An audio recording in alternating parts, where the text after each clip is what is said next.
What makes a monster? Is it the body count, the cruelty, or something much deeper? In anime and manga, we've seen plenty of villains with godlike powers, twisted backstories, and flashy battles. But Johan Liebert from Monster is different. He doesn't need supernatural abilities, he doesn't scream his intentions. Instead, Johan terrifies us with something much more unsettling. He's simply human. And maybe that's why he's considered one of the greatest villains of all time.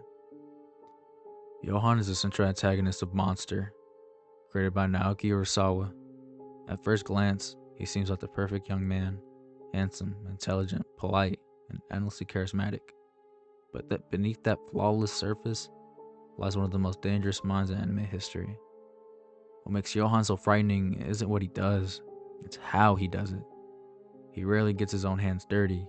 Instead, he manipulates others, pushing them into despair, violence, or even suicide. With a few calm words, he can unravel a person's entire sense of identity. At his core, Johan embodies nihilism.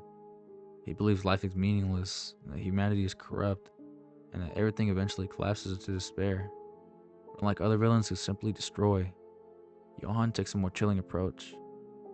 He proves his philosophy through action. He plants seeds of doubt, whispers destructive thoughts, and lets people spiral until they destroy themselves. He doesn't need to kill you.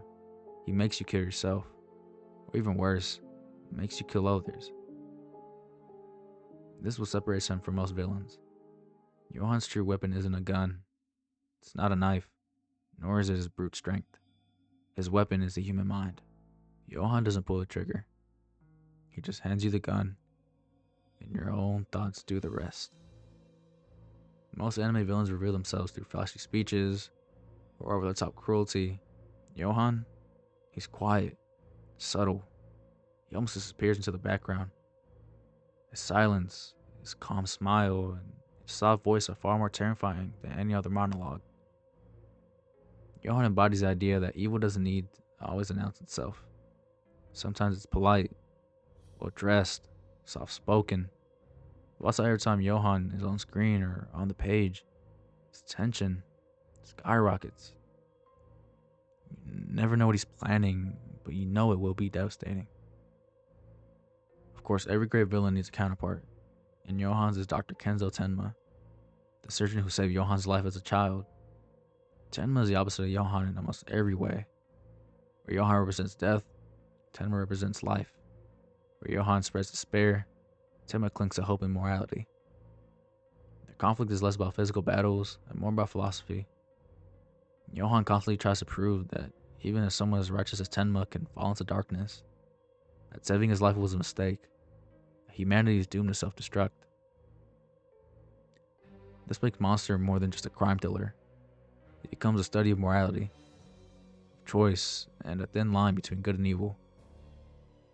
Johan isn't just Tenma's enemy. He's his mirror, the shadow of what humanity could become. So why does Johan stick with us long after we finish Monster? Because he feels real.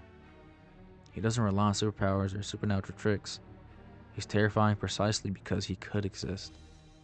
History has shown us real people capable of manipulation, cruelty, and despair on massive scales. Johan embodies that fear, the idea that monsters aren't some supernatural force, but ordinary humans with extraordinary darkness. Perhaps the scariest part, Johan is portrayed as a raving lunatic.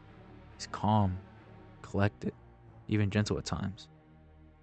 That contrast makes him unforgettable. He forces us to ask, if Johan is human, what does that say about humanity? Johan Liebert is more than just an antagonist. He's a symbol of nihilism, a master manipulator, and a mirror reflecting humanity's darkest possibilities. He doesn't scream, he doesn't rage, he doesn't need to. His presence alone is enough to unsettle us, because deep down we recognize that the scariest monsters are the ones who look just like us. So what do you think makes Johan such an unforgettable villain? Is it his philosophy, his methods, or simply the way he represents the fragility of human morality? Let me know your thoughts in the comments below.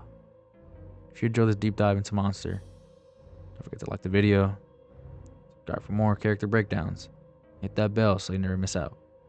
Thanks for watching. And remember, sometimes the scariest monsters wear a human smile.